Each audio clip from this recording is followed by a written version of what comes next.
No siempre en la vida las cosas van bien. A veces incluso podemos sentirnos en medio de una terrible tormenta, una gran adversidad. ¿Cómo reaccionar en medio de circunstancias adversas en razón de aquello que constituye el centro de nuestra fe? Sobre eso meditamos hoy, día número 1 de la serie Transformados, basada en la carta de Pedro, primera carta.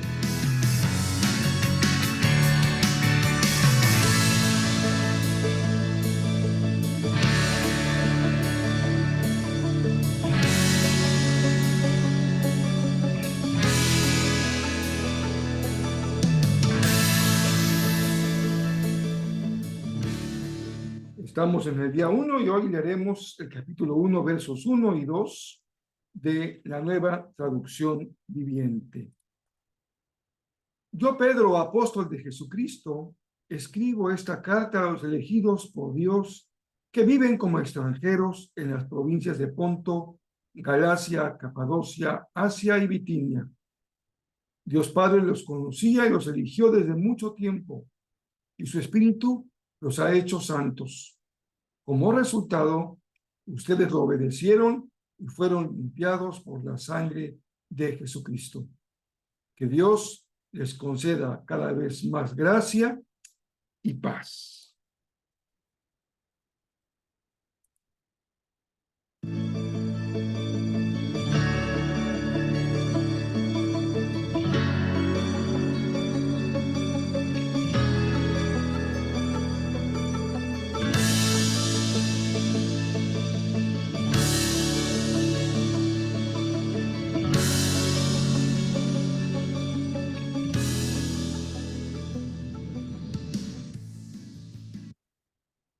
Es una gran bendición el poder iniciar una serie nueva.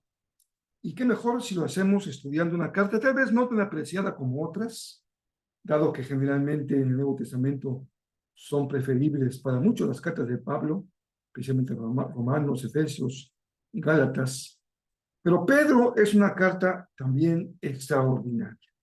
Sobre ello vamos a meditar el día de hoy.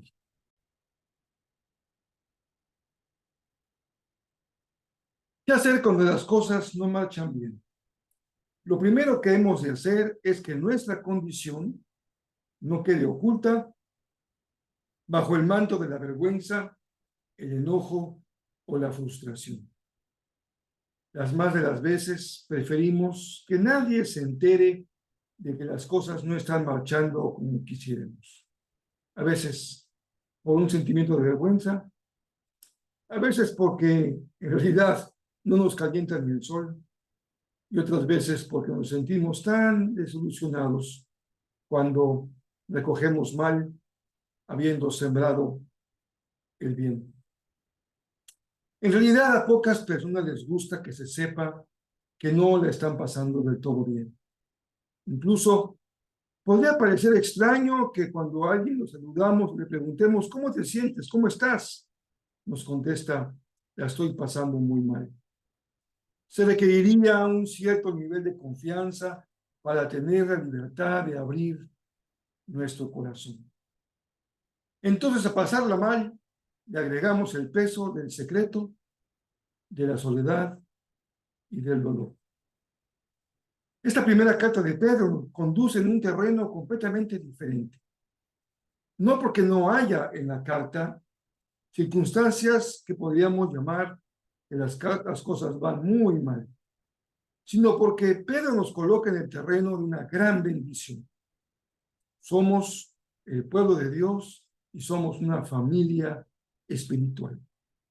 Y la familia existe para ayudarnos unos a otros. Pedro, como pastor, conoce bien la condición en la que se encuentran los destinatarios de su carta. Ellos estaban viviendo como extranjeros en el territorio que hoy forma el país de Turquía. Eran migrantes, no por razones económicas, sino por razones religiosas. Y en aquella situación antigua, en la sociedad de la antigüedad, migrantes como ellos perdían derechos, perdían protección y, qué decir, de sus bienes. Vivían como peregrinos y en todo lugar se les consideraba extranjeros. A diferencia de los migrantes de hoy, ellos huían por haber decidido seguir a Cristo. Es una condición que, si bien en un mundo tan plural, es poco común, porque ya es parte de los derechos adquiridos por cada persona, su derecho a profesar la religión que mejor a él le convenga. Aún sabemos que hay pueblos originarios en los que se les persigue por su fe, o en países que aún están viviendo en regímenes autoritarios, como el caso de China, que a veces es más cruenta y a veces menos, o en países musulmanes. Pero no tenemos que ir tan lejos. Incluso en comunidades cercanas como el estado de Oaxaca, sabemos que hay pueblos enteros que son desplazados por causa de su fe. ¿Qué hacemos cuando las cosas no marchan bien? No hay que ocultarlo, hay que compartirlo. Hay que permitir que el afecto fraternal fluya para sostenernos unos a otros, alentarnos. Y hay que enfocarnos en lo que Dios ha hecho en nuestra vida para no poner los ojos en todo lo que no marcha como quisiéramos. No hay forma en los primeros versos de la carta para marcar un contraste mayor. Aquellos que son perseguidos por causa de Jesús han sido elegidos por el Padre por causa de Jesús. La vida suele ponernos en momentos en los que se acentúan los grandes contrastes, grandes sufrimientos que son la puerta de entrada para grandes bienes y bendiciones. Porque Pedro le recuerda a mis hermanos queridos de estas provincias que es el Señor quien siempre ha tomado la iniciativa para ver por nuestro bien. Pedro señala que hay tres cosas que hace Dios. Primero, nos elige. Aunque mi padre y mi madre me dejaren, por cierto, tú, dice el salmista, me recogerás. Él nos elige y una vez elegidos, también por obra de su Espíritu Santo, nos santifica, nos aparta del mundo para ser parte de su familia espiritual. Y tercero, nos lava. Porque una de las excepciones de pecado es estar sucio y manchado. Así que la obra de Dios en nosotros es limpiarnos de todo mal. El Señor ha puesto sus ojos en nosotros y nos ha apartado mediante la obra de su Espíritu y nos ha escogido para ser limpios por el derramamiento de la sangre en la cruz del Calvario. ¿Qué nos toca hacer a nosotros una vez que hemos podido expresar con nuestra familia nuestro sentir? Porque para eso estamos juntos, unos y otros. También, al oír la palabra y creer, nos toca responder a la voz del Señor. Esa es la parte que nos corresponde. Contestar con un sí, con un amén rotundo y decidido a la invitación del Señor.